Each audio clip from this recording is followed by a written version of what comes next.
Good morning, brothers and sisters in Christ. Morning. Isang mapagpalang umaga sa ating lahat at batiin niyo naman yung katabi ninyo. Happy birthday. Happy Lord's Day. Tatlo po ang okasyon sa araw na ito. Reformation, Pastor's Appreciation, and Birthday Celebration. Today, But of course, ang pinaka-importante, this is the Lord's Day. Ito ay araw ng Diyos at karapat-dapat siyang purihin, iwalatiin, pasalamatan sa ating mga buhay dahil kung wala ang Diyos, walang Reformation, walang Pastor's Appreciation, at walang birthday celebration. At wala din tayo. So, ngayon, araw na ito, bigay natin ng ating buong kalakasan, isipan, puso, at kaluluwa sa Kanya lamang. Atin siyang luwalatiin, dakilain, at purihin sa araw na ito at pasalamatan natin siya. Tayo po'y tumayo at welcome nga pala. Hindi pa ako nag-welcome sa inyo. Welcome sa Solar PD Christian Church. At tayo po'y manalangin. Aming Diyos na makapangyarihan at soberano sa lahat ng bagay, ikaw po ang may akda, author, and owner of everything, O God. And we want to praise you, Lord, this day. We want to give our hearts to you. You accept us and bless us as we worship you, O God. And may also forgive us sa aming mga kasalanan sa iyo. Nawa ay linisin niyo po kami. Gawin niyo po kaming karapat-dapat sa inyong harapan. Magalak po kayo, Panginoon, sa aming mga buhay, sa aming pamilya, sa aming mga ginagawa, sa aming mga iniisip, at sa lahat ng aming mga sinasabi.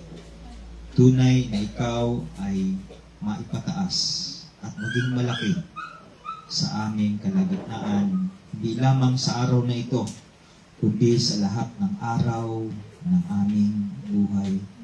Panginoon, sa iyo po ang lahat-lahat. At ngayon, ikaw po ang siyang aming isi-celebrate. Nawa, maluwalhati ka. Ito ang aming dalangin sa tanging pangalan ng aming Panginoong Jesucristo. Amen.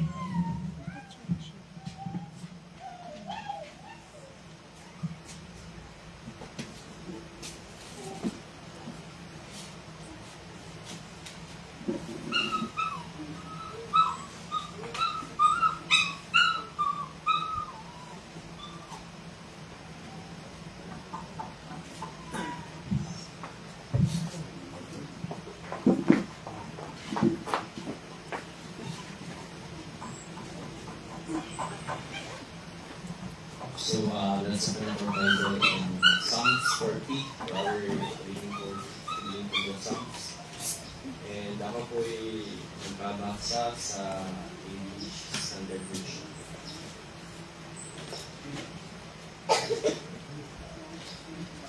And gaya ng nakasanayan, salitan po ang ating pagbasa at sa last verse ay sabay-sabay po natin nabasa.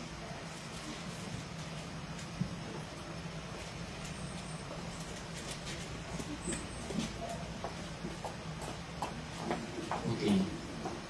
Psalms 40. I waited patiently for the Lord. He inclined to me and heard my cry.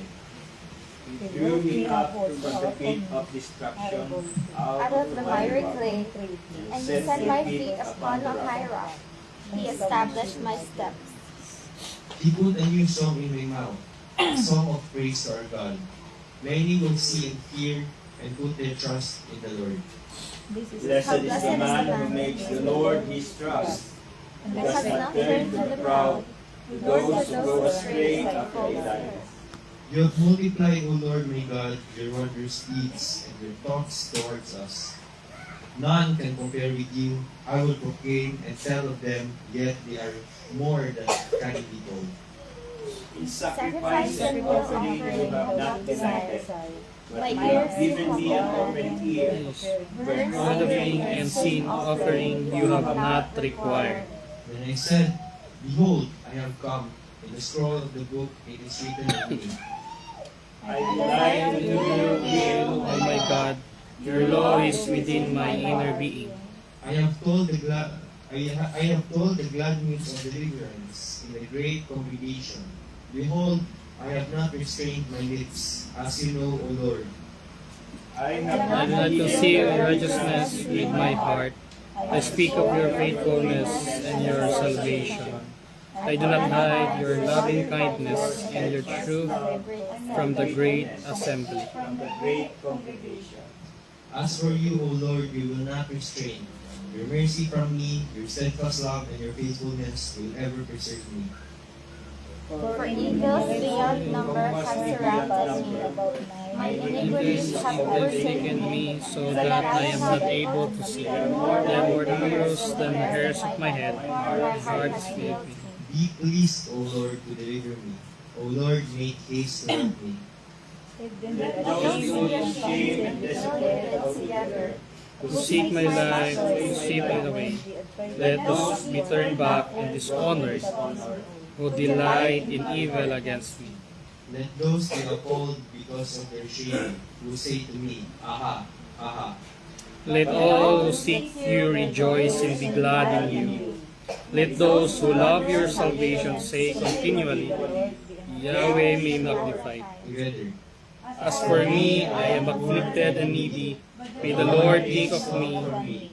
You are my help and the one who rescues me. Do not delay, O my God. May God bless you.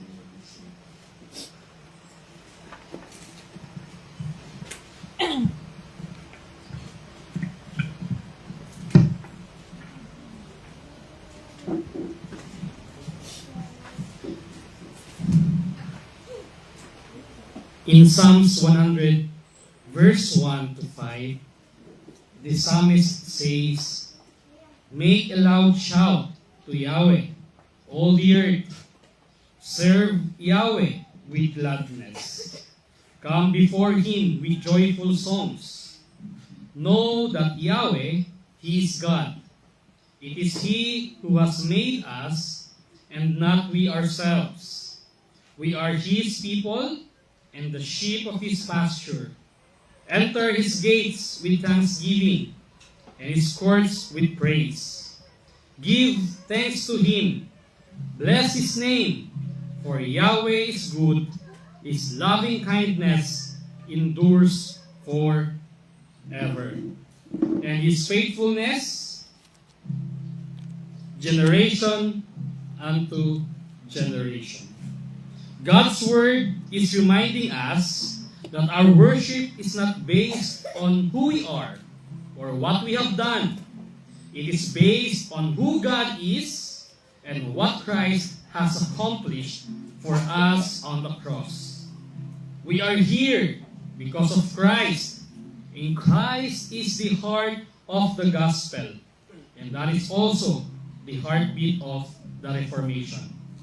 The Reformation reminds us as well of the truth that salvation is by grace alone, through faith alone, in Christ alone, according to Scripture alone, and all for the glory of God alone.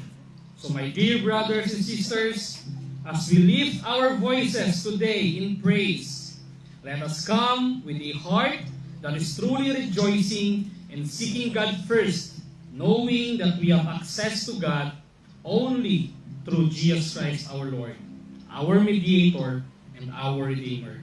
Let us give thanks to Him, praise His name, and proclaim the truth as we sing our first song, Reformation Hymn.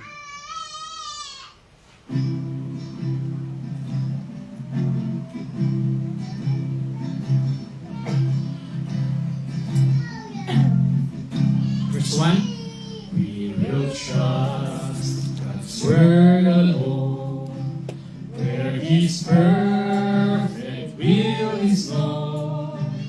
Our tradition shaped like sand, while His truth forever stands. We will live by faith alone, clothed in merit not our own.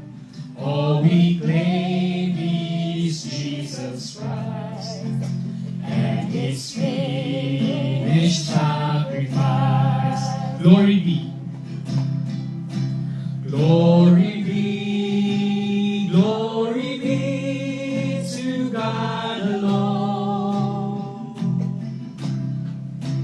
Through the church He redeemed and made His own. He has freed us, He will keep us till we're safely home. Glory be to God alone. Verse 2. We are saved by grace alone, undeserved yet freely shown. No accomplishment on earth can achieve the second birth. We will stand on Christ alone. Yes, the unyielding cornerstone. Nations rage and devils roar, still He reigns forevermore. Glory be to God alone. Through the church He redeemed and made His own. He has freed us, He will keep us till we're safely home. Glory be, once more, to God alone. Glory be to God alone. Through the church He redeemed. Through the church He redeemed and made His own. He has freed us. He has freed us. He will keep us till we're safely home. Glory be to God alone.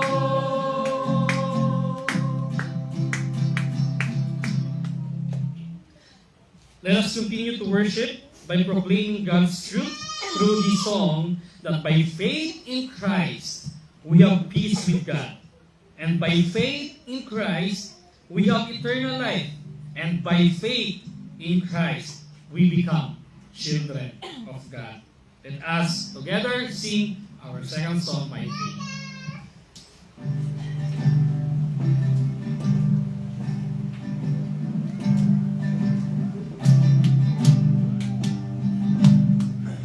By faith we see the hand of God in the light of creation's grand design, in the lives of those who prove His faithfulness, who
one and nothing can give us hope but only in Christ alone.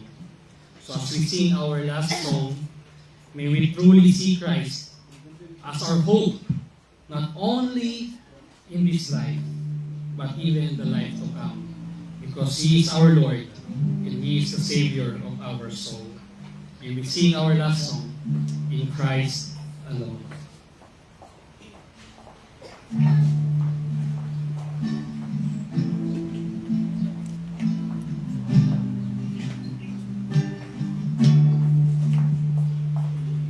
Christ alone, my hope is found.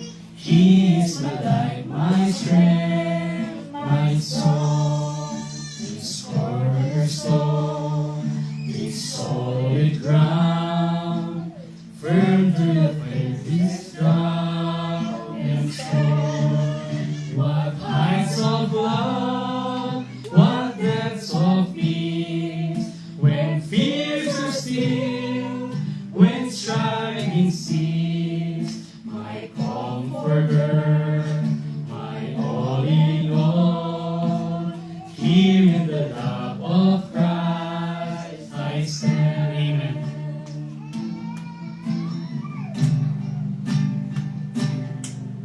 In Christ alone, roots took on flesh, fullness of God in helpless made, this gift of love and righteousness, scorned by the ones He came to save, till on the cross as Jesus died, the wrath of God was satisfied. For every sin on Him was laid. Here in the death of Christ I live.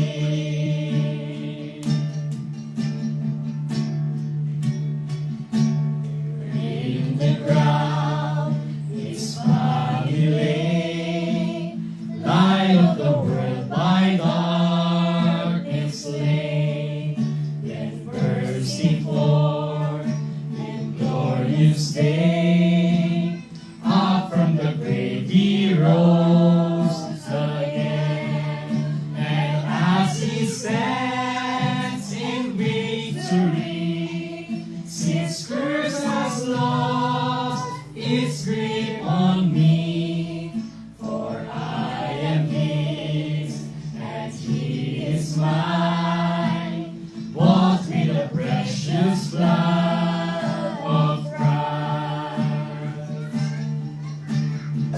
Verse 4. No guilt in life, no fear in death. This is the power of Christ in me. Amen. From life's first cry to final breath, Jesus commands my destiny. No power of hell, no scheme of man can ever block me from His hand, till He returns or calls me home.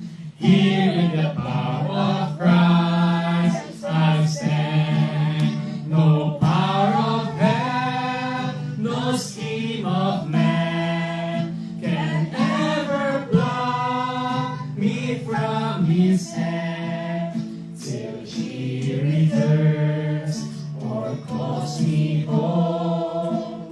Here in the power of Christ I stand. Here in the power of Christ I stand. In the Lord, you are the only one who can save us. You are mighty to save. And because of that, we thank you, Father, for saving us. Let's now be seated.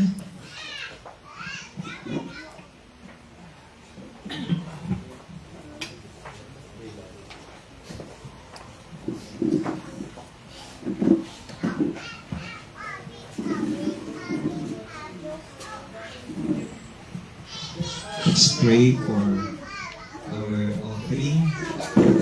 Lord, once again, we want to praise you and thank you for all the things that you've given to us every day, our lives. Lord, you've been so good and faithful to us, O God. Thank you, Lord. And bilang aming pagpapakita ng aming tapat na pag-ibig sa iyo, Panginoon, amin pong dadalhin ng aming mga buhay, aming mga puso, aming mga handog sa inyong paanan sa umagang ito. Nawa po ay magalak kayo at maluwalhati kayo, Panginoon. May you bless your people, O God. At salamat po sa pagkakaisa itong pagbibigay. Worship you in giving, O God. This we pray in Jesus' name. Amen. Let us now bring our offering.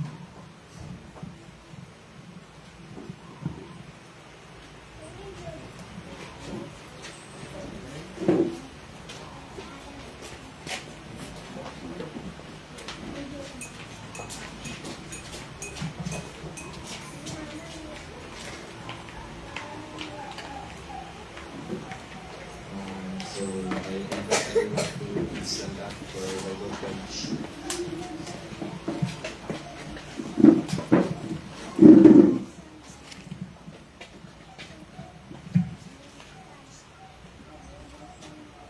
Bible pledge. Ito ang aking Biblia. Naniniwala ko na ito ay salita ng Diyos, walang labis, walang kulang. Mamahalin ko at susundin ko ang mga pinag-uutos dito. Sisikapin kong mamuhay sa katotohanan nito at hindi gagawin ang mga pinagbabawal dito. Para sa ating tunay na kagalakan, Sa tulong ng banal na Espiritu, tungo sa paglalahad ng Ebanghelyo ni Kristo Jesus upang maluwalhati ang ating Diyos. Amen.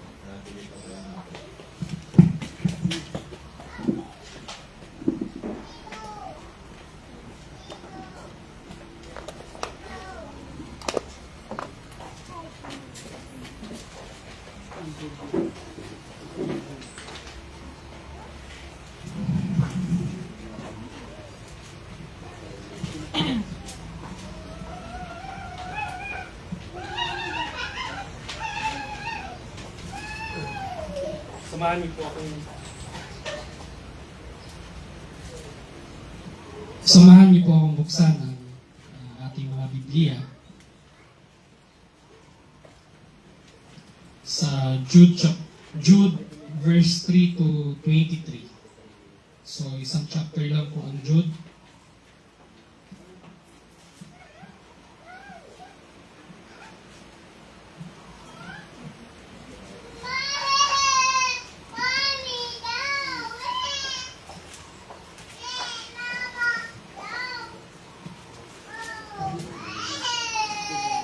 Jude verse 3 to 23.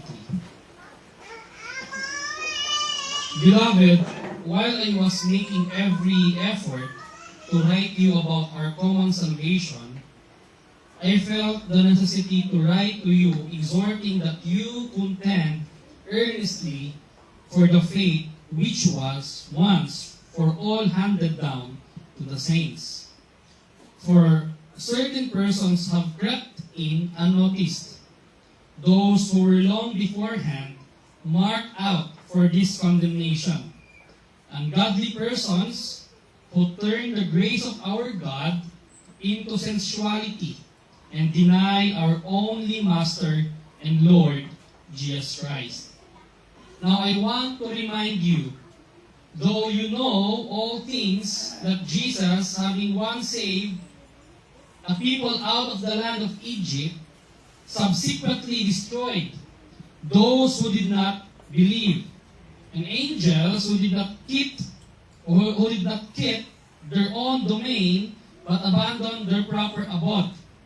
He has kept in eternal bonds under the darkness for the judgment of the great day. Just as Sodom and Gomorrah and the cities around them, having indulged in the same way as these in gross sexual immorality, and having gone after strange flesh, are exhibited as an example in undergoing the punishment of eternal fire. Yet, in the same way, these men, also by dreaming, defile the flesh and reject authority and blaspheme glorious ones. But Michael, the archangel, when he, disputing with the devil, was arguing about the body of Moses, did not dare pronounce against him a blasphemous judgment, but said, "The Lord rebuke you." But these men blaspheme the things which they do not understand, and the things which they know by instinct, like unreasoning animals. By these things they are destroyed. Woe to them, for they have gone the way of Cain, and for pay they have poured themselves into the error of Balaam, and perished in the rebellion of Korah. These are the men who are hidden reefs in your love feasts, when they feast with you without fear, caring for themselves. Clouds without water, carried along by winds, atom trees without fruit, doubtly dead, uprooted, wild waves of the sea, casting up their own shame like a foam, wandering stars, for whom the black darkness have been reserved forever. But Enoch, in the seventh generation from Adam, also prophesied about these men, saying, "Behold, the Lord came with many thousands of his holy ones, to execute judgment upon all and to convict all the ungodly of all their ungodly deeds, which they have done in an ungodly way, and of all the harsh things which ungodly sinners have spoken against him." These are the grumblers, finding fault, following after their own lusts, and their mouth speak arrogantly, flattering people for the sake of their own benefit. But you, beloved, must remember the words that were spoken beforehand by the apostles of our Lord Jesus Christ, that they were saying to you, "In the last time there will be mockers, following after their own ungodly lusts." These are the ones who cause divisions, worldly minded, not having the Spirit. But you, beloved, building yourselves up on your most holy faith, praying in the Holy Spirit, keep yourselves in the love of God, waiting for the mercy of our Lord Jesus Christ to eternal life. And on some who are doubting, have mercy, and for others, save, snatching them out of the fire, and on others have mercy with fear, hating even the tunic polluted by the flesh. Let's pray. Lord, as we worship you today, we see you, Lord, as our Heavenly Father. We declare that your name is the highest name above all names. You are the King of every creation, every nation. And you are the Lord. Even those who would not confess in their mouth today that you are Lord in their lives. Whether believers or unbelievers, you are the Lord of every man. You are the Kurios. But Lord, to us as believers and sons of daughters of you, as heirs together with our Lord Jesus Christ, you are our Master and our Lord, whom we submit our wills and we obey. Because, Lord, you purchased us by your blood.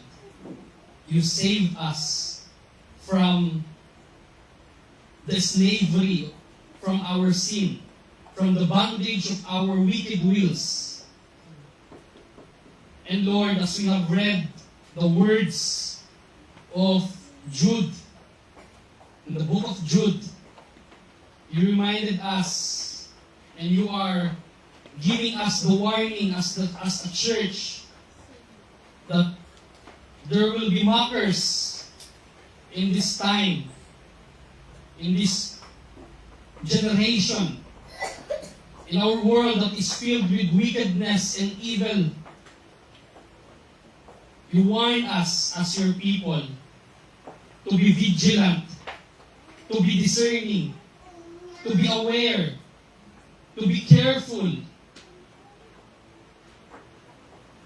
and to stand up in your word, in the truth. Help us, O God, as we continue in our faith, in our holy faith.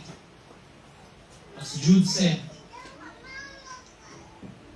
may we also stand in the truth, like those who have been martyred because of their faith. May we help others if we know it or if we see that they are in trouble, if we are under the false teachings of these wicked people who are called false teachers or false prophets.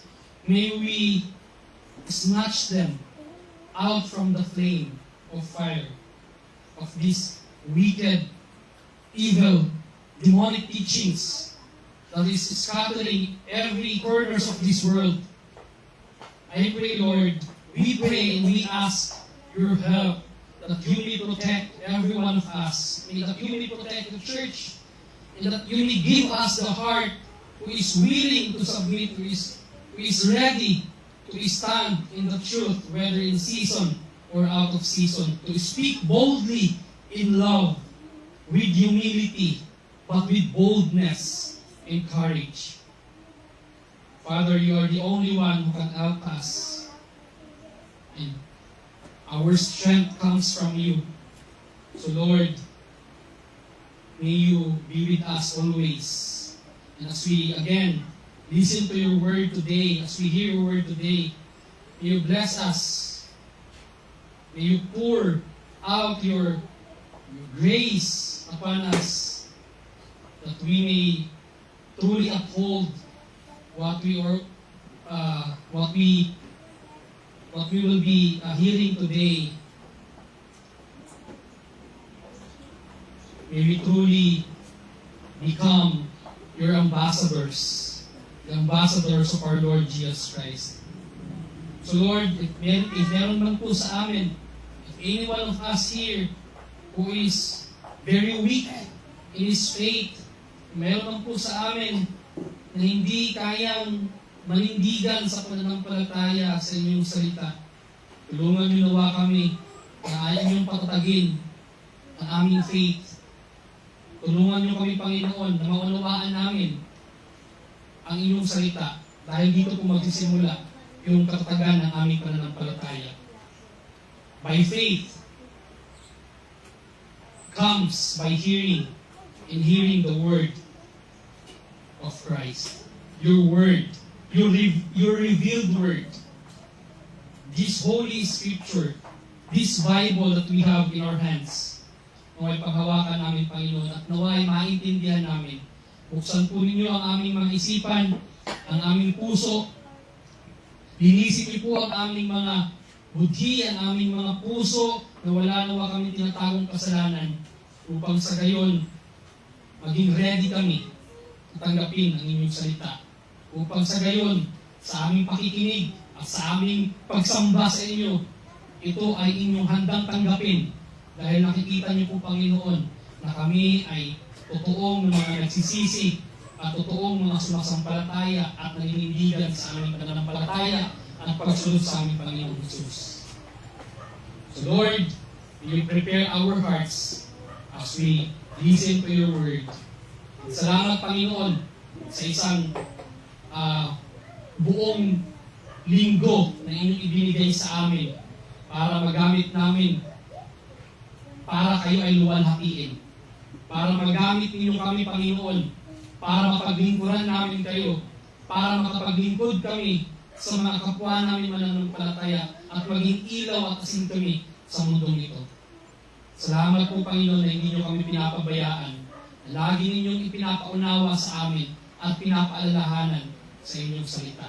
Naway patuloy na kumilos ang banal na Espiritu sa aming mga buhay at maging obedient kami, Panginoon, sa pagsunod sa kalooban at sa sinasabi ng kasulatan ng inyong salita. Bless your word today, O God, and may this word may give impact to our lives and may become more powerful in our service, in our witnesses, in our love, in our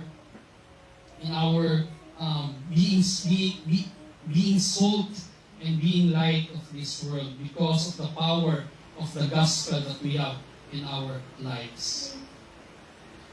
Be with us and may you be glorified as we worship and as we hear and as we live your word. As we pray, in this name. Amen.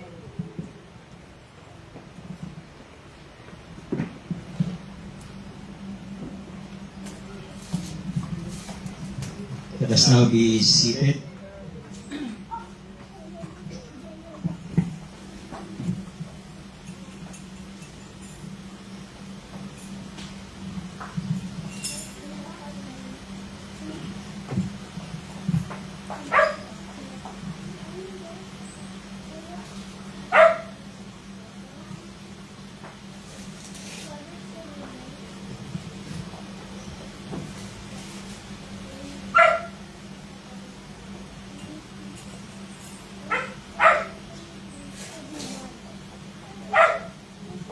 Tayo po ay nag-celebrate ng mahigit 500 taon ng Reformation.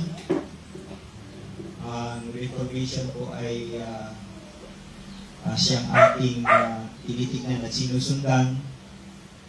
At dahil alam natin na mga early reformers ay siyang tunay na nakapagpakita at nakapag-apply sa kanilang sarili ng tunay na sinasabi at katotohanan ng sinasabi ng salita ng Diyos.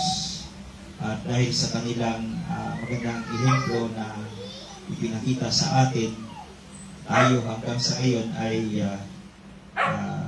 tumitingin sa kanilang mga ginawa. Inaalala natin ang kanilang mga nagawa sa kasaysayan ng iglesia, ng church, at yun din ang ating mga basihan sa ating pagsisilbi at pananampalataya sa Diyos. Ganun pa rin ang title ng ating mensahe ngayon, The Call for Reformation, Part 2. Dahil na sa buong isang buwan o sa buong buwan ng Oktubre, sineselebrate natin yung month of Reformation. No? Actually, ang iba ay nag-celebrate ngayon ng Pastor's Appreciation Month. Hindi ko naman pwedeng i-preach sa inyo yung Pastor's Appreciation Month baka magkaroon na hindi magandang imahe. Sabihin nyo na masyadong self-serving. Although nasa Biblia, sabi ng Timothy, sabi ni Paul kay Timothy, 5:16 to 17 na tayo, o 17 to 18. Do not muzzle an ox when it is treading the grains, and the laborer deserves his wages. So, may malinaw na sinasabi ang kasulatan patungkol sa remuneration for pastor, elder, and overseer. But we choose to continue on our study with the Reformation or the early reformers. No? Dahil gusto natin malaman yung history ng Christianity. Okay ba sa inyo? Malaman yung history ng pagiging Kristiyano ninyo? Kung bakit kayo tinatawag na Kristiyano? Kaya sa group chat namin sa Bible School, yung batch, third batch, kasi third batch ako ng PBI, Pinel Bible Institute. Tinanong ko doon, sabi ko, do you know why you are a Protestant? Do you know why you are a Protestant? So, learn from the early reformers. So, yun din yung aking pagdasig sa inyo. Learn. Let's learn from the early reformers. Ready na kayo? Last September 30, October 19 tayo ngayon, ano? Last September 30, 2025, niyanig ng magnitude 6.9 na lindol ang Bogo City, Cebu.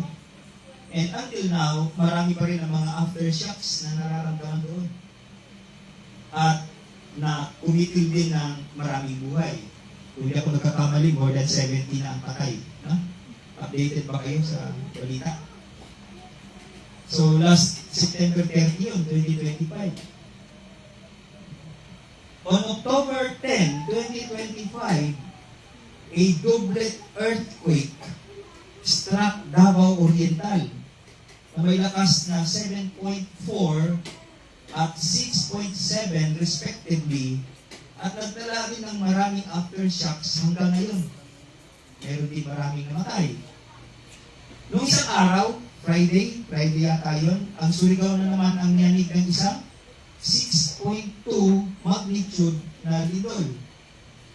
Puro, sabihin niyo, kaya puro lindol si Pastor ngayon. Puro lindol, pag-uusapan natin. At marami pang lugar sa Pilipinas ang nakaranas din ng mga pagyanig. No? Mga pagyanig. Sa Luzon, mayroong 4.4. Sa Visayas, mayroon ding magnitude 5. Marami. Ngunit itong mga nabanggit ko ang mga pinakamalalakas.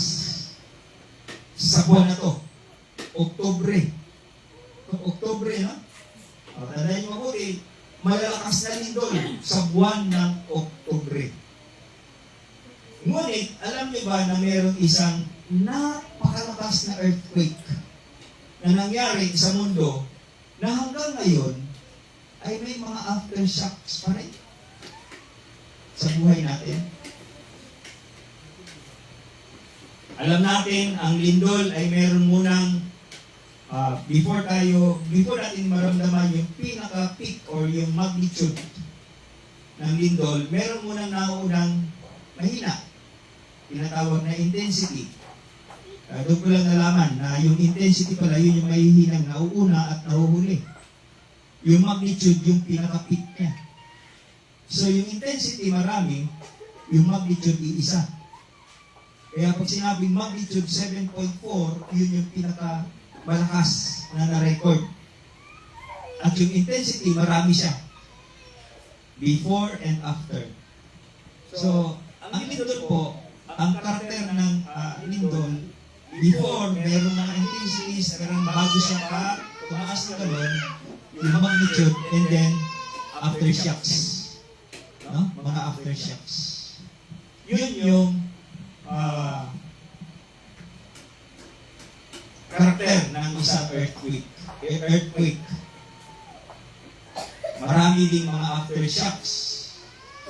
So, sa history, mahigit 300 taon bago ipinanganak si Martin Luther, merong biglang sumulpot na isang reformer sa siyudad ng Lyon, France.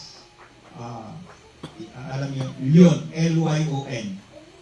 Minsan, binabasa ito as Lion or Leon. Pero nung sinerge ko, Lyon lang pala siya. Lyon. Lyon, France, may isang lumitaw na reformer. No? 300 years, more than 300 years bago ipinanganak si Martin Luther. Ang ipinoprotesta ng lumitaw na reformer na to ay tungkol sa doctrines and practices of the Roman Catholic Church. At ito, ang unang spiritual na pagyanig or earthquake na tinatawag na Reformation. The first intensity of the earthquake Reformation. So ngayon, ang Reformation ay ibabrand ko as earthquake. At yung mga nauna sa Reformation or pre-Reformation o pre-Reformers, tatawagin kong tremors or intensities before ng magnitude ng earthquake na to. So itong lumitaw na reformer sa siyudad ng Lyon, France ay ang unang spiritual earthquake ng tinatawag na Reformation. Siya ay nakilalang si idea kayo? Peter Waldo. So, si Peter Waldo, isang mayaman na tao, napakayaman actually, kilalang businessman sa City of Lyon.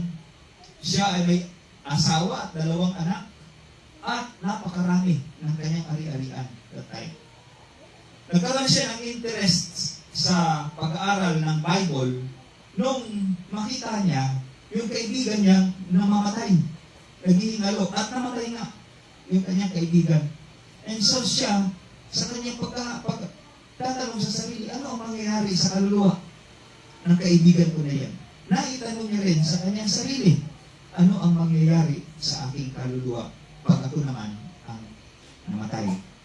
Masyado siya nag-alala sa kanyang kaluluwa to the point na naging desperado na siya. Kailangan malaman niya ang paraan ng kaligtasan. Yun yung nagtulak sa kanya upang pag-aralan ang Bible. Ngunit dahil ang Bible nung unang panahon ay nakasulat sa ng salita, Latin, Vulgate.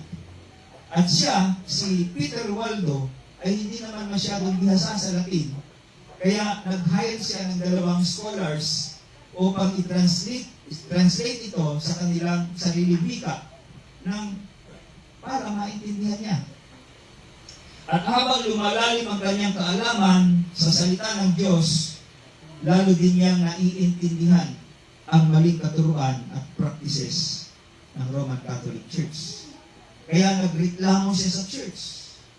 Reklamo niya ito. Ngunit hindi siya inintindi ng church. Ito ang nagtulak sa kanya upang mag-preach sa kalsada. Isa pala siyang street preacher that time. Nag-preach siya sa mga kalsada ng Lyon at marami ang na-convert. At siya ay nagkaroon ng mga disciples, babae at lalaki. At kalaunan ay tinawag silang Porlions. Hindi na naging Porlon. Porlions. Mahihirap na mga Lions. At hindi nagtagal, sila ay dumami pa ng dumami. At nag-spread throughout France at sa iba pang parte ng Europe. At sila ay nakilala bilang the Waldensians. So si Peter Waldo ang nagbuo ng yung kanyang tagasulot ay tinawag ng mga Waldensians. The Waldensians. Ito yung kanilang pinaniniwalaan at inaayawan sa church noon. They rejected all claims to authority besides Scripture. Kung meron mang nag-claim na sila ang authority, hindi nila yon tinatanggap. So mga kapatid, sila po, alam po nila yung tunay na alam nila at isinasabuhay nila yung 2 Timothy 3:16 and 17. Sola Scriptura po sila. Sola Scriptura. Ano pa? They rejected all mediators between God and man except the man, Jesus Christ. As stated in 1 Timothy chapter 2, verse 5. And there is only one God and there is only one mediator between God and man. The man, Christ Jesus. Ito yung pinaniwalaan nila at pinahawakan nila. So they are also solos Christos. Sola Scriptura, solos Christos. They rejected the doctrine that only a priest could hear confession. Nire-reject nila yung katuruan ng RCC na ang pari lang daw ang pwedeng, sa pari lang daw pwedeng magkumpisal. And argued that all believers were qualified. Pwede mo naman pala din daw sabihin ang iyong mga kasalanan sa iyong kapwa mananampalataya. They also rejected purgatory and thus rejected indulgences and prayers for the dead. They believe the only scripture-sanctioned sacraments were baptism and communion, which is biblical. No? Baptism and Lord's Supper. Sa RCC kasi, mayroong 7 na sacraments. Baptism, confirmation, Eucharist, reconciliation, anointing of the sick, holy orders, and matrimony. Pero nagulat nga ako nung habang pinag-aaralan ko ito, yung palang, sabi ko, ano yatong holy orders? Yung holy orders pala, yung kailangan mo mag-serve sa church. Kailangan mo maging deacon, kailangan mo maging pari, kailangan mo maging madre. Pero nung tinignan ko yung kanilang katuruan about holy orders, bakit nalagay sa kanilang sacraments? So kung kasama sa sacraments, ibig sabihin kailangan ito pa rin. Kailangan sundin. Eh bakit hindi naman lahat sa kanila madre o pare o kaya deacon o manggagawa? Hindi naman lahat. Di ba? So yun pala, ang kanila explanation ay equally, pwede naman daw equally yung hindi ka maging pare at pari ka or madre ka. As long as sinusunod mo yung iba. So, sabi ko, dito pa lang, medyo, inconsistent na yung kanilang katuruan. Ganun din sa matrimony. Sa matrimony, kailangan mag-asawa, kailangan ikasal. Pero pwede din naman hindi daw. So, yung inconsistence ng ng kanilang teaching. And this Waldensian, itong mga tinatawag na Waldensians ay nire-reject din nila yung apostolic succession of the Pope. So, ito yung kanilang mga pinaniniwalaan at inaayawan, ipinaglalaban. Kaya yung Arsobispo ng Lyon ay nagalit. Dahil nagkakaroon na ng Reformation movement sa France at sa iba pang mga lugar sa Europe. So, sabi ng Archbishop ng Lyon, sabi niya, itong mga uneducated, sabi niya gano'n, self-appointed reform movement na ito ay dapat mabuwag. So, gumawa siya ng paraan, yung Archbishop ng Lyon, upang buwagin itong Waldensians. And after 5 years later, si Peter Waldo at ang kanyang mga kasama ay na-excommunicate. Excommunicate sila. Although hindi alam ni Peter Waldo, siya ay isang uri ng proto-protestant or yung pre-protestant. Ang ibig sabihin, mga nagpo-propagate ng mga ideas later associated sa Protestantism. Hindi niya to alam, pero siya pala, sa kanyang ipinakikipaglaban, siya pala ay nagiging isang proto-protestant or proto-reformer. Na later on, tinignan yung kanyang mga ginawa, tinignan yung kanyang pakikipaglaban at sinundan ng mga reformers. So he is a type of a pre-reformer na tao. Nauna siya. Or proto-protestant. Isa siyang businessman turned prophet na nananampalataya sa Diyos at naniwala sa sola escritura ng kanyang buong puso hanggang sa kanyang kamatayan. Namatay siya taong 1218. And around 1369, a goose was born in Hasinik in the kingdom of Bohemia. May idea kayo kung sino to? A goose was born in Hasinik, kingdom of Bohemia. His name was John Huss. Si John Huss.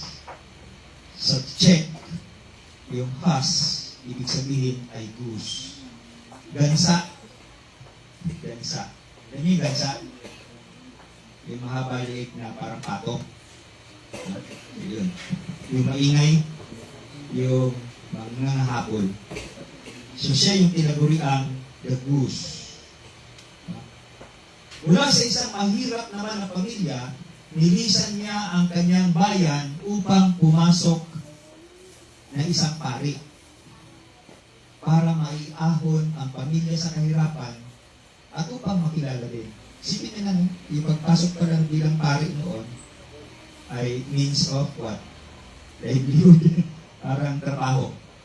Para maiahon yung kanyang pamilya sa kahirapan. At upang makilala din siya. Kasi mahirap sila, talagang mahirap. Si John Huss.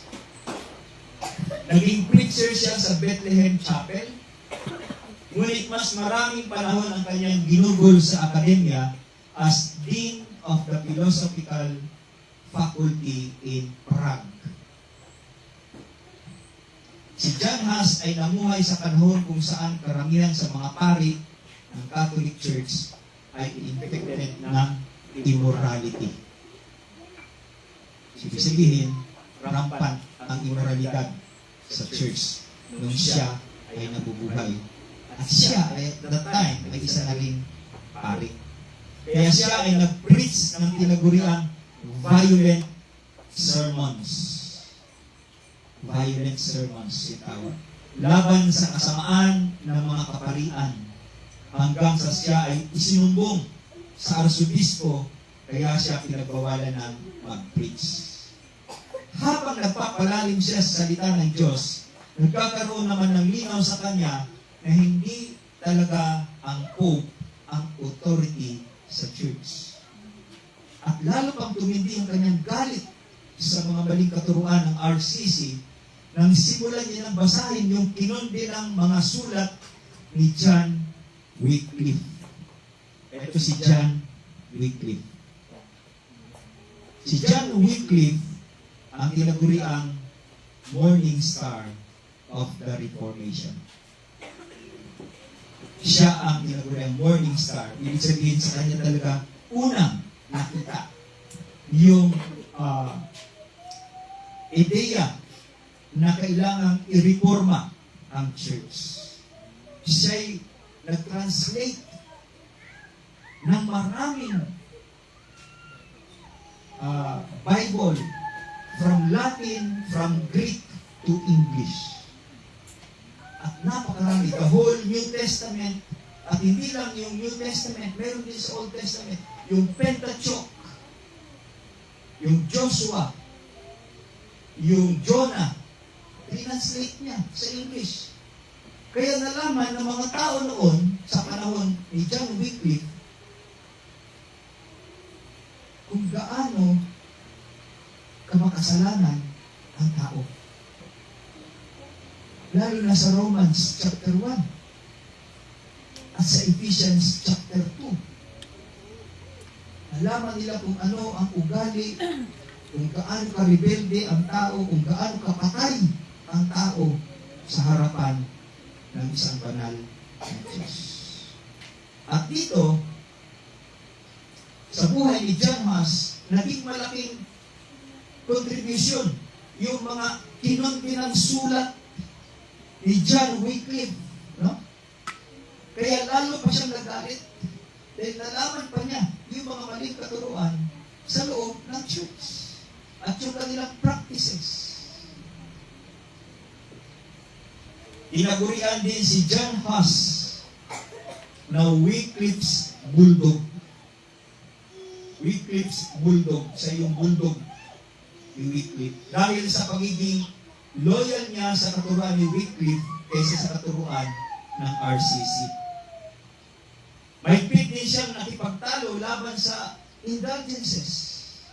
At itinaguyod yung parehong tinapay sa Lord's Supper. Siya yung nagtaguyod. Nasabi niya, dapat i-serve both yung wafer at yung wine sa madla, sa tao. Pero ano nakikita natin ngayon? Ang siniserve ay yung bread lang. No? At ang wine ay doon lamang sa mga privileged few. So, si John Huss ang nagtaguyod nito na kailangan parehong tinapay at alak ay ihain sa komunyon. At nangaral din siya sa sariling wika kaysa sa Latin. Dahil marami naman ang hindi talaga nakakaintindi ng Latin noon. Naabutan ko pa yan noon, panahon ng impo ko. Yung lola ko sa tuhod, kapag nag-church, nagsisimba kami noon sa Cotabato, kasama ako. Latin, meron talagang Latin. Latin pa yung part ng homily ng pari. Sabi ko, wala ka talaga maintindihan. Siyempre, bata pa ako noon, grade 1, grade 2. So, bata pa ako. Pero tinitignan ko yung aking impo, yung nanay ng aking lola, wala din naman siya maintindihan. So, ibig sabihin, yung pagpunta sa simbahan ay naturingan lang pumunta. No? Pero hindi nila naiintindihan yung itinuturo sa pulpito. So, yun. Pero si John Huss, nangaral siya, nag-preach siya sa kanilang sariling wika. Kaya naintindihan na maraming mamamayan doon ang totoong sinasabi ng Biblia. At dahil dito, siya ay in-excommunicate din. Kinasuhan ng heresy at sinunog ng buhay. Sinunog siya ng buhay. Siya'y ginapos ng kadena na parang aso. Kung makikita niyo lang wala akong picture ni ni John Huss, kung paano siyang tinalit, pati liig dito, kinadinahan. Katawan, kamay, paa, ikinadina sa poste. Saka sinunog siya ng buhay. Parang aso. Ganun pa man, ganito yung kanyang sinabi habang nandun siya nakatali na parang aso sa poste at malapit na sunugin. Sabi niya, "My Lord Jesus Christ was bound with a harder chain than this one for my sake. So why should I be ashamed of this rusty chain?" Sabi niya. Bakit naman ako mahihiya sa kadenang ito? Kaya ang Panginoong Jesucristo na nagligtas sa akin ay mas matindi pa ang inabot kaysa sa akin. Muli, si John Huss ay inalok na mag-recant. Bawiin mo yung mga pinagsasabi mo. Sabihin mo, hindi totoo yun. Sabi gano'n ng mga detractors niya. Ngunit, sinagot sila ni John Huss, "What I taught with my lips, I will now seal with my blood." Ganun katindi yung kanyang pananalig at pananampalataya sa salita ng Diyos, sa Diyos mismo. What I taught, ano man yung tinuro o sinabi ng aking bibig, sesilyuhan ng aking dugo. Yung kanya sinabi. At habang siya ay sinusulog ng buhay, sinigaw niya, sa maraming tao at sa mga kapariang nandoon at pati na rin sa hari na nandoon na nanonood. Sinigaw ni John Huss, "You may roast the goose, but 100 years from now is one will arise whose singing you will not be able to silence." Sabi niya, sunugin niyo man itong gansang ito ngayon. Gansa siya, di ba? John Huss, he is the goose. Sunugin niyo man ngayon, kakain niyo man, barbecuehin niyo man. No? Ang gansang ito ngayon. Isang taon mula ngayon, sabi niya, may lalabas na isang swan. No? 100 years from now, a swan will rise, whose singing you will not be able to silence. This refers to Martin Luther. Totoo. Parang nag-prophesy siya this time. Hindi niya naman alam. Matagal pa bago dumating si ano. Ipinanganak si Martin Luther. Pero sabi niya, 100 years from now, sabi niya, lalabas yung swan. At kahit anong gawin niyo sa kanya, hindi niyo siya mapipigilan. You will not be able to silence, sabi niya, this swan. So, namatay din si Jonas. Kaya nang nangyari din kay Peter Waldo. Pangatlo, sa tinagurian kong spiritual tremors ng Reformation. Actually, marami ito. Pero hindi natin kaya eh. Pangatlo sa tinagurian kong spiritual tremors ng Reformation. In 1452, merong isang taong ipinanganak mula sa isang mayamang pamilya sa lugar ng Ferrara, Italy. 1452, Ferrara, Italy. Isang maimpluwensyang pamilya at merong ipinanganak. No? Mayamang pamilya. Meron silang anak. Ang kanyang pangalan ay si... Nakalimutan ko itong pangalan nito. Wait lang ha. Hindi ko nabalikan eh. Actually, pasensya na, ano talaga, dahil kami lang ni Mrs. ni Glenn dito, at hindi rin maganda yung pakiramdam ni Sister Glenn. Kaya, hihirapan din ako. Si Girolamo Savonarola. Familiar kayo sa Savonarola? I think si Joshua narinig niya na itong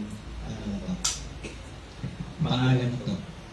Girolamo Savonarola. Ako narinig ko na ito maraming beses na. Kaya lang hindi ko siya binigyan ng malaking atensyon. Ang kanyang pangalan ay Girolamo Savonarola. Habang siya lumalaki, nakikita sa kanya yung hilig sa pag-aaral. Very studious siya. No? Ang plano ng kanyang mga magulang para sa kanya ay maging doktor sana siya. Ngunit sa gulang na 23 years old, imbes na magpatuloy sa pagiging doktor, lumihis siya ng landas na tinatahak. At nag-join siya sa Dominican Order. So, Dominican Order siya. Ano yung mga orders noon sa church, sa Roman Church? Augustinian Order, which is doon nabilong si Martin Luther. Dominican Order, at ngayon meron na rin Jesuits Order. Diba? Marami pang mga order na yan. Ako mamaya o-order din ako. Si birthday natin. So, Dominican Order, nag-join siya sa Dominican Order dahil sa kawalan ng kwenta ng Italian culture. Nakita niya yung kultura ng Italy, kasi Italiano ito, si Girolamo Savonarola, isa siyang Italian. Nakita niya yung kultura ng Italy na parang naman walang kwenta ito. So, yun, pumasok siya bilang isang pari sa Dominican Order. At bilang isang batang priory, 23 years old. batang Priley, palagi siya nakababad sa mga sulat ni Thomas Aquinas. Si Thomas Aquinas, isang isa ding haligi ng Kristyanismo na nauna. No? Nakababad siya sa mga sulat ni Thomas Aquinas at sa Bible. Nang siya dumating sa Florence, Italy, taong 1490, kilala na siya dahil sa kanyang sipag sa pag-aaral. Nakilala na siya. Before pa siya dumating ng Florence, yung Florence parang siyudad ito sa Italy. Siya sa Ferrara siya, ipinanganak. Ngayon pumunta siya ng Florence, Italy, noong 1490, pero kilala na siya dahil sa kanyang kasipagan sa pag-aaral. Na well-known siya sa church, sa Roman Catholic Church, dahil sa kanyang sipag sa pag-aaral. Sa mga sulat ni Thomas Aquinas at sa Bible. Ngunit, ang nagbigay talaga ng matinding yung matinding pagkakakilala sa kanya ay yung kanyang preaching. Yun yung nagdala sa kanya sa sentro ng Florentine Reform and Politics. So, yung Florentine, yun yung tawag sa mga taga Florence, Italy. So, yung kanyang sistema sa preaching na sound din dahil galing mismo sa Bible, ang siyang naging daan para siya ay makilala. No? At naging sentro ng Florentine Reform. Madalas siyang mag-preach sa harap ng libo-libong tao sa sarili nilang wika. Again, sariling wika. Announcing the saving grace of Christ. Yun yung pinipreach niya. Ang salvation is by grace, through faith, in Christ, Jesus. Ganun din naman, kinukundina niya rin ang mga immoral na gawain at maling katuruan ng mga politiko at mga kaparian that time. From 1494 to 1498, Savonarola promoted dramatic political and social change. Ang kanyang mga preaching ay prophetic, emphasizing Christ's return, calling Florence to live as a new Jerusalem. So kanyang panawagan sa mga Florentine o mga taga-Florence na mamuhay bilang bagong Jerusalem. So yun yung kanyang way of preaching, prophetic. Mas dinitingnan niya yung muling pagbabalik ng Panginoong Hesukristo. He also called for moral reform, condemned papal abuses, and elevated the authority of Scripture. Napaka-strict po niya when it comes to the Word of God. Ini-elevate ito sa lahat ng authority. Katulad ng sa atin ngayon, the Scripture is the final authority of our life, faith, and practices. Kahit na hindi nagtagal yung kanyang reform movement sa Florence, ang kanyang passionate preaching and zealous reforms ay nag-expose sa corruption na nangyayari sa loob ng church. Corruption. Last time, yun yung ating naging topic. Yun yung naging punto ng mensahe sa akin. Savonarola's spark was the kind by which Luther, just 2 decades later, 2 decades meaning 20 years later, would kindle his own fire for reformation. So naging bahagi din, tinitingnan din ni Martin Luther, yung katuruan at pamumuhay at yung ipinapakipaglaban ni Girolamo Savonarola that time. Na naging, din siya, naging bahagi din si Savonarola kung bakit nag-create kay Luther or nag-decide si Luther na i-reform ang church. Pang-apat na spiritual tremor ng Reformation. Actually, pang-lima. Si John Wycliffe, yun, thank you, nandiyan si John Huss. Hindi lang masyado malinaw, ano? Pero may kadena yan sa liig. Si John Wycliffe, si Peter Waldo, si John Huss, si Savonarola, pang-lima dapat ito. Tinaguri ang the underground translator. May idea kayo? Sino yung underground translator? Si William Tyndale. Nakilala sa kanyang buwis buhay na pag-translate ng Latin Bible sa English. Hindi lang ang New Testament ang kanyang isinalin sa wikang English, kundi pati, nabanggit ko kanina si Wycliffe, ano? Hindi pala si Wycliffe.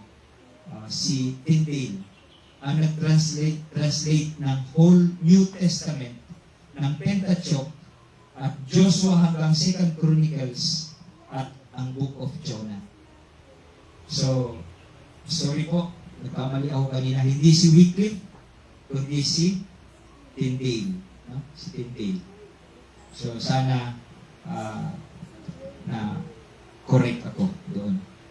Si William Tyndale. Ang kanyang translation ang naging basis ng Geneva Bible. Di ba may mga nakikita tayong Geneva Bible, yung translation? Or version, or Bible. Kung meron kayong Bible Hub, pwede nyo makita yan sa Bible Hub. Geneva Bible. Na naipublish noong 1557 at tinaguri ang the Bible of the nation. Ang Geneva Bible naging Bible of the nation. Bakit? Kasi naiintindihan siya. From Latin to English. Kasi Latin lang talaga ang pagkakasulat ng Biblia noon. Kaya, gano'n na lang din kapag nagsisimba, dahil Latin yung, halimbawa, kung mag-Latin ako dito, hindi naman maintindihan. Uwi lang din kayo na wala naintindihan. Ano? Pero pasalamat tayo dahil meron ng English because of William Tyndale. Ang matibay niyang pagkakaintindi na ang tao ay in bondage to sin, blind, dead, dumb, and helpless. At ang malalim na pananampalataya sa Diyos na magbibigay ng kaligtasan by grace alone, through faith alone, in Christ alone. Ito ang mga nakatagong katotohanan sa Latin Scriptures na binigyang liwanag ng kanyang pag-translate sa English. Kaya maraming tao ang namulat sa katotohanan at naging dahilan din ng kanyang martyrdom. So, man is lost, spiritually dead, condemned. Naintindihan na to ng mga plain citizen lang. Katulad natin na naintindihan natin yung Biblia ngayon dahil merong Tagalog, merong Bisaya, merong Waray, merong Ilocano. No? So naintindihan natin na tayo pala ay lost, spiritually dead, condemned. At naintindihan din natin ngayon, katulad ng pagkakaintindi ng mga tao noon, dahil nababasa na nila sa English yung Biblia that God is sovereign and Christ is sufficient and faith is the means to salvation. Para kay William Tyndale, ang Bible translation at Bible truth ay inseparable. At sa huli, ang katotohanan ito, especially ang katotohanan ng justification by faith alone, ang siyang nag-ignite sa Reformed fire sa Britanya. In October 1536, sa edad na 42, si William Tyndale ay ikinapos din sa kahoy at sinunog ng buhay. Sinunog din siya ng buhay. October 1536. Bigyan ko nila ng araw, October 19.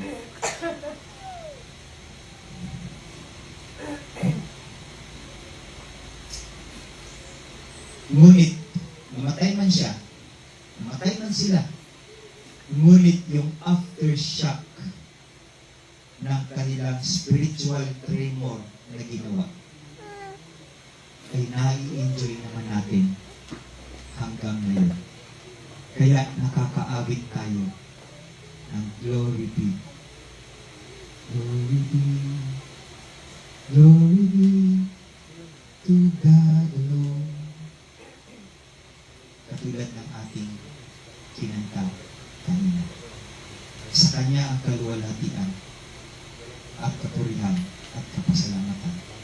Sa buhay ng mga pre-Protestants, pre-Reformers na ito. Marami pa sila kung tutuusin. Kung tutuusin, yung 30 na before and after, ngunit hindi natin kayang pag-aralan lahat. Narito yung isang picture ni Martin Luther. Nasa taas, siya yung nasa taas. At yung kanyang nasa baba ay grupo ni na John Wycliffe, John Huss, si Savonarola, at ni Peter Waldo. Magkakasama sila. Ibig sabihin, yung mga pre-Protestants or proto-Protestants nasa baba na sinundan ni Martin Luther. Next Sunday, mga kapatid, pagtuunan naman natin ng malaking pansin ang epicenter. Yung epicenter ng global earthquake na ito. Pati na rin yung mga aftershocks na dala nito. Sino sa tingin nyo yung epicenter ng Reformation? Si Martin Luther. So I hope and I pray na meron tayong natutunan kahit na sa maikling pagtuturo na ito at nawa ay maging kagamit-gamit ito sa ating mga buhay. Kaya merong call for reformation. Why? Dahil ang church ay nangangailangan ng isang reforma sa katuruan at sa practices. Dahil maraming churches ngayon, katulad nila na binasa sa ating kanina ni Brother Joshua, sa ating scripture reading sa Jude. In the last days, maraming magmamak, maraming mockers, maraming hindi susunod, maraming pagtatawanan ang church, pagtatawanan ng Panginoong Jesucristo. Ayaw nilang sundin ang sinasabi at nakasulat sa Biblia. Kailangan i-reform ang church. At nawa, mga kapatid, nagkaroon tayo ng bagong encouragement sa buhay, sa mga buhay ng mga taong ito na nauna sa atin. Upang sa gayon, yung ating pananampalataya, yung ating pananalig, yung ating paniniwala sa Diyos at sa Kanyang salita ay tunay pang lumalim na hindi tayo madala ng kahit na anong alon ng mga maling katuruan na lumalaganap ngayon. At dahil nalaman din natin, katulad naman ng introduction ko kanina na ang lindol ay pwedeng kumitil ng buhay. Ganun din ang nangyari sa pinakamalakas na lindol sa buhay ng mga reformers na kumitil din sa kanilang mga buhay. Para lamang ma-share, maibahagi sa atin yung katotohanan ng salita ng Diyos. Brothers and sisters in Christ, nawa na magsilbing paalala magsilbing giya sa atin ang mga narinig natin ngayong umagang ito. Let us bow our heads. Let's praise and thank the Lord for the life of these reformers. Salamat po, Panginoong Jesus. Hanggang ngayon, Panginoon, ipinararamdam niyo sa amin ang mga pagyanig na to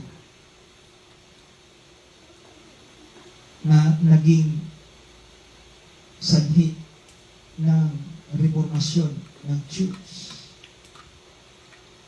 Pinakita niyo sa amin kung paano ninyong gustong masunod namin ang inyong kalooban, ang inyong salita.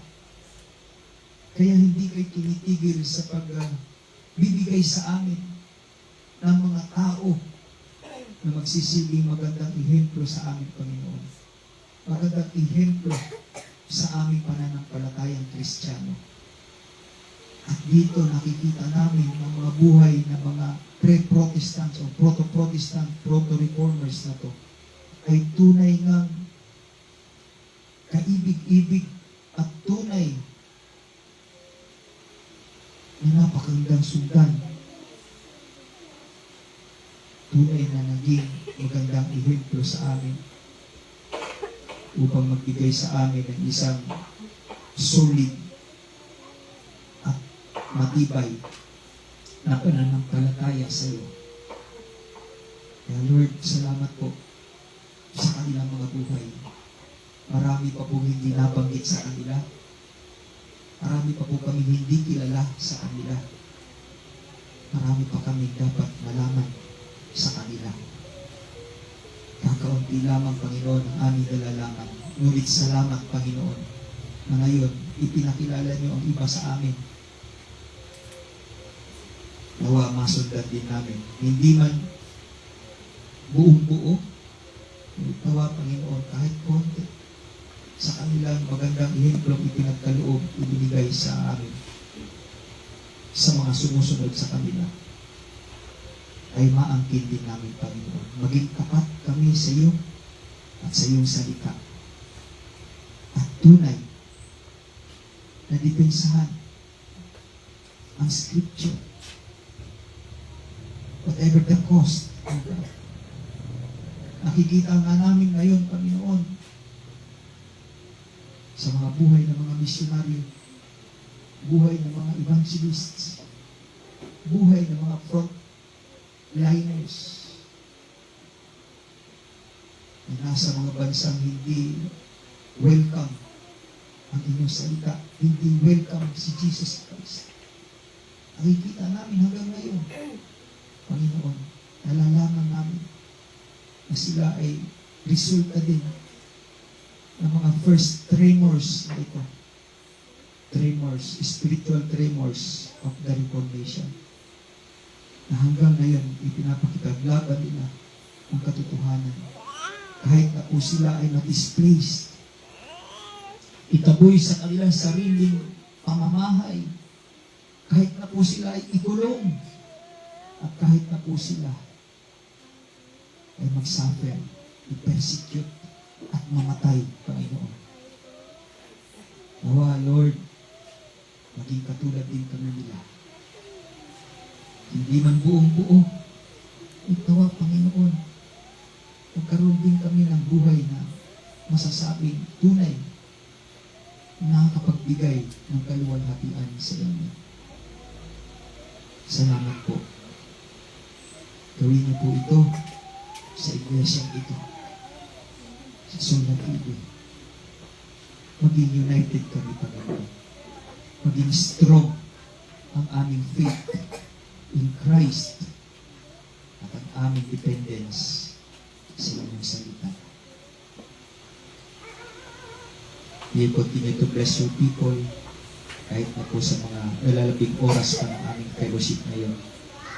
Nawa, Panginoon, tunay na maging buhay din namin ang buhay ng mga reformers na ito. Sa inyo po pinagkakaloob ang kanilang buhay, sa inyo pinagkakaloob lahat ng kaluwalhatian. kapasalamatan, at kapurihan. Sa tanging pangalan lamang ni Yesu Kristo, ito ang aking dalangin. Amen. Amen. Let us all stand.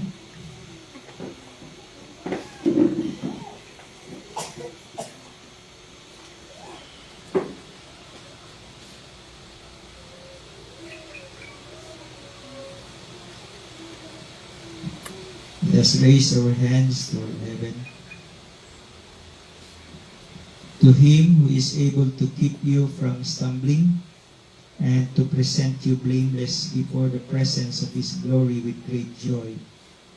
To the only God, our Savior, through Jesus Christ our Lord, be glory, majesty, dominion, and authority before all time, and now and forever.